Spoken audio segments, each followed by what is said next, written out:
Well, I want to do a very brief video on palladium, and it's not, let me put it to you this way.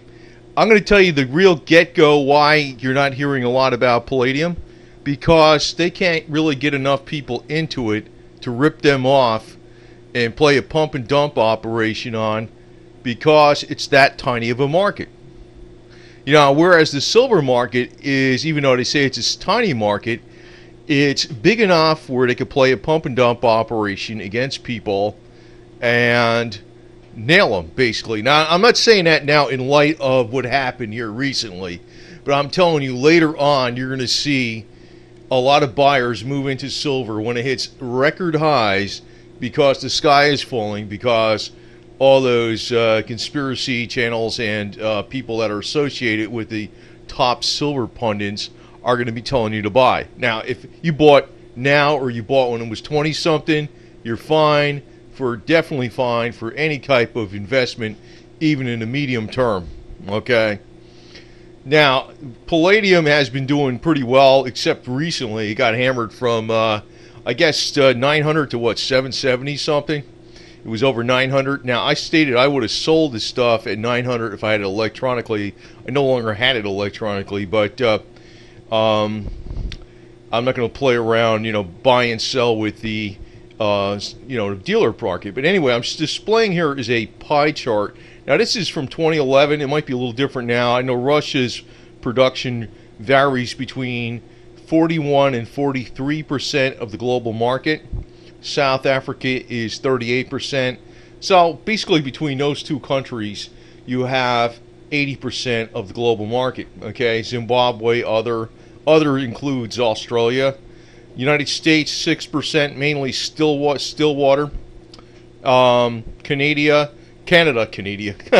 Canada has 9%, and that's mainly North American palladium. But I've heard that company is poorly managed. That's one major drawback to that company. Poor management problems, I've heard. Anyway, but I'm going to make this video here kind of short because it's not a popular topic. I was telling people to buy palladium back when it was a few $100 and stuff and below. Like, hey, nobody listen to me. Well, anyway, pump and dump is they listen to that. Anyway, here's a pie chart showing gold versus financial assets. The blue portion is the other financial assets, $231 trillion in world financial assets, 1.5 trillion in privately held gold, 1.5 trillion in central bank holdings, right? So a few trillion, basically infinitesimally small holdings in gold compared to paper assets.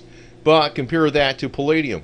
Palladium is infinitesimally small again compared to gold. Palladium is infinitesimally small again compared to silver. Yet, it is many times more rare than gold. There is only one reason palladium is actually lower priced than gold, is because of the major Russian stockpiles that have been piling up since the 30s due to the gulag slave labor they used to use in northern Siberia in Norilsk mine, because Norilsk mine is where the nickel mine is, it's a nickel mine primarily, but it's where most of the palladium comes from. It's actually a different process in Russia where palladium comes from rather than South Africa. Actually, South Africa, the palladium is actually mined along with the platinum. But in Russia, it's mined mainly in Norilsk mine in northern Siberia, probably one of the most polluted places. It's probably about as, they don't even have a tree living around there for like 20-mile radius. That's how polluted the place is. They have to pay miners double salary up in Norilsk mine in northern Siberia, Russia, and they can't even get miners on board. So I'm doing this video pretty quickly, but I'm going to give you a lot of factoids. Now, this is a pie chart showing the uses of palladium. Automotive is actually higher than this 58%. It's probably a couple years old. It went up to 60-something%, low 63, 65%. That is partly because of hybrids coming on strong, and also the market in the the emerging markets. Like there's a bigger automotive industry in India, because they got all their little cars. Everybody's trying to get their, what is that, the Tanta, whatever that is, and the Chinese Cherries, another one that's a car. People that never drove before are driving cars, but they all have catalysts. There's new drivers in Saudi Arabia. There's new drivers in Brazil.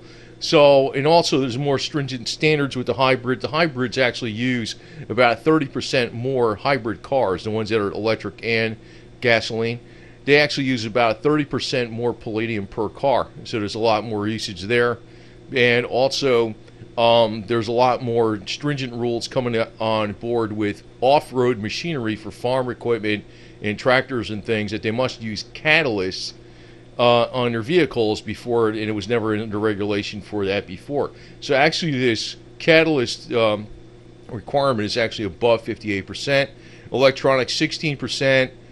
Jewelry is 7%. There's not that much in jewelry because of the luster. Usually palladium is used like an alloy in other metals. It's I forgot what it's called. It's not exactly pure palladium that they use. Dental is 10%. They lose some to refining. Actually, this 3%, this represents the total investment for palladium is in here. So when you're talking about silver and you're saying the industrial demand is like 40-something% or whatever it is, you know, the industrial demand of palladium is like it's like basically 90%, almost 90%. Well, basically 90%, because the only thing that's not industrial, you're including dental as industrial, is the jewelry and the others. That's 10%, so it's about 90% industrial. It's actually used up. 90% of it's used up.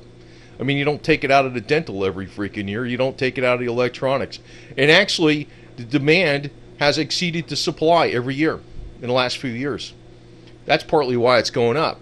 Now, the thing is, they don't know is what is the actual stockpiles held by the Russians. Those stockpiles have been built up since the 30s over gulag slave labor in a Norilsk mine, but it's a closely guarded secret, but it's been alleged they've been getting pretty low since 2010. Now, if you look at the statistics on palladium, actually palladium, you know, we're looking at it now, it's 781. It went up a little bit. It was 775 or whatever it was today. It was $900 just a couple weeks ago, not even. But the thing is, it should be worth more than gold, because it's actually far more rare than even platinum. That's a fact.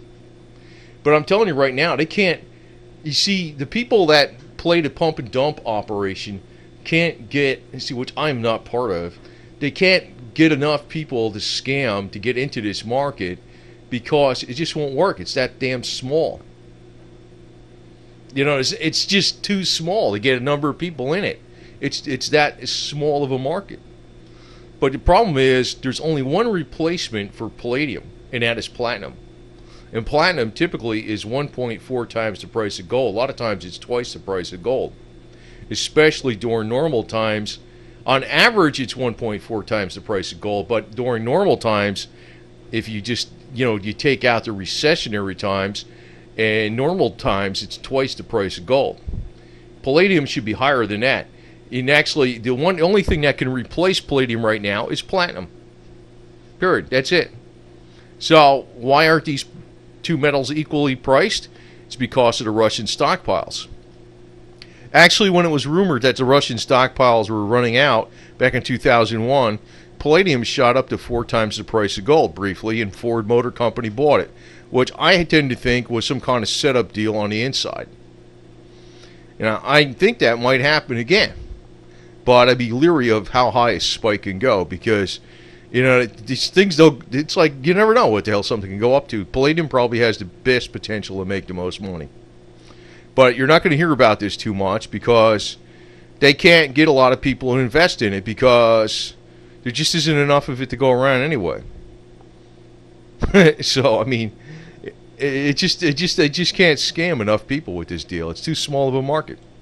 So anyway, the other deal is you'll also start seeing a lot more in fashion and also in even like clubs and things like that where the word palladium is mentioned. It's almost like silver is like got a connotation about silver. You know, hey, it's silver. It's great. It's the sterling silver.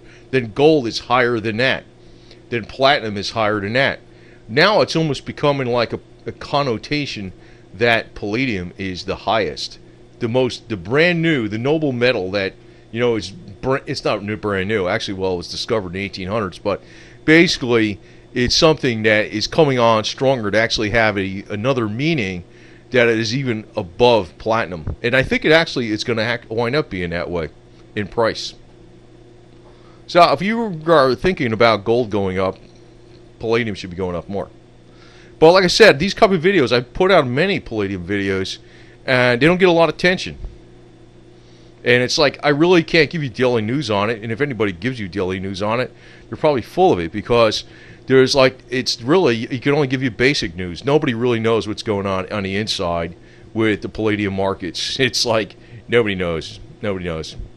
I mean, when you looked at this crash in the palladium prices, was that due to supply and demand? Hell no. That was total manipulation to the max, man. The freaking supply is actually lower than demand. Demand has actually been exceeding supply every year for the last few years, and it's getting more skewed. It's actually coming from Russian stockpiles. Even though they're actually using more and more of it from recycled, more of it's coming from Russian stockpiles, and they're rumored to be depleted or close to depleted. Now, this is a statue of the goddess Pallas. Actually, palladium, the word palladium and Pallas has been around for centuries. It goes all the way back to Greek mythology. It also goes back to Rome. It also meant, in Rome, it meant the Pallas, or the Palladium, was the protector of the city in Roman mythology. It was very important. Now, palladium, the metal itself, I think was named after an asteroid, Pallas, or something like that at the time that was just discovered, or something like that. But the thing is, it has meaning as a protector, and I think this thing actually is going to be one of the things that's going to be one of the biggest protectors of you, more so than silver. I've been saying that, but I don't know. I don't know. Nobody listens to this deal because I've noticed on my palladium videos I got very little attention, so I don't put, it's like, I can't just, I'm not going to put out the drama of the day on palladium. Actually, the silver videos I don't get too much attention on either, but it's like I put them out because I want to put out something that's more rational, and I have absolutely no connection whatsoever. You're not going to see me talking with any of those paid subscriber services people or blogger people about this stuff. It's only my opinion. I am not going to be influenced by the pump and dumpers. But anyway, this is actually about Pallas, and actually where the name Palladium came from. Athena and her friend Pallas. Athena was sometimes called Pallas Athena because she had a mortal friend named Pallas whom she liked very much. The two girls were wrestling one day, and Athena had the upper hand. Athena, not knowing her own strength, accidentally killed Pallas. When she realized what she had done, Athena was grieved. She told everybody to call Pallas Athena in memory of her friend. She also made a statue of Pallas, which she called Palladium. So that's where the word actually goes back to. And it was a statue in Athens. It was stored on Mount Olympus until Electra, a young woman with whom Zeus was in love with, took refuge from Zeus on it in a fit of rage. So he was he was going after the young woman. She was hiding in the statue or something like that. Threw both Electra and the Palladium off Mount Olympus. But actually, the Palladium Palace or whatever actually was continued on in Roman times as a protector of the city. Actually, this is going to be one of the things that's actually going to protect your wealth. No $95 CD involved here or DVD. I'm just telling the straight scoop. Palladium should overall overtake the price of gold, and gold should go way the hell up. So, figure that out, Dan. I don't know what I think it's pretty much an axiom. It's like, when you're looking at, they scream about silver and the industrial uses. Well, look at I notice it, automotive. Well, who the hell doesn't drive a car or doesn't want to drive a car? And actually, when you're looking at the growing middle class amongst all the emerging countries, all the emerging economies out there in the BRICS nations, automotive and especially hybrid vehicles, which even use more per vehicle, it's coming on very strong. But actually, there's more and more uses coming out for palladium. It's about 90% used up every year, and supply is lower than demand, even with recycling figured in. So, anyway, Just want to present this to you as a public service announcement. Not that I think this video is getting a lot of attention. And like I said, the reason it's not these, you don't see a lot of pumper and dumpers in the palladium stuff because, and I'm not one of them, man. I put my money in it. It doesn't mean I'm a pump and dumper. I already recognize what the deal is with this deal. When the Russian stockpiles are depleted for real and they can't supply the market, palladium is going to have to go up to the price of platinum, and platinum is going to be more than the price of gold. Is that a no-brainer or what? I mean, how much more stockpiles do the Russians actually have? I don't know. Nobody knows. It ain't going to last forever. I know that. So, anyway, just got to tell you, man, when Russia freaking runs out of those stockpiles, you might see a crazy spike where palladium goes to several times the price of gold like it did back in 2001. I mean, and I'm talking the word spike, which means it goes up, it comes down. But it would be nice if I could guess the exact top. If I guess the exact top, that should be a lot of money, that's for sure. But I don't know if I will be able to, you know, but still, I think it's going to do well. It's going to do well. Anyway, nobody pays attention to this stuff much, but I don't know. That's so be it. So be it. That's how it is.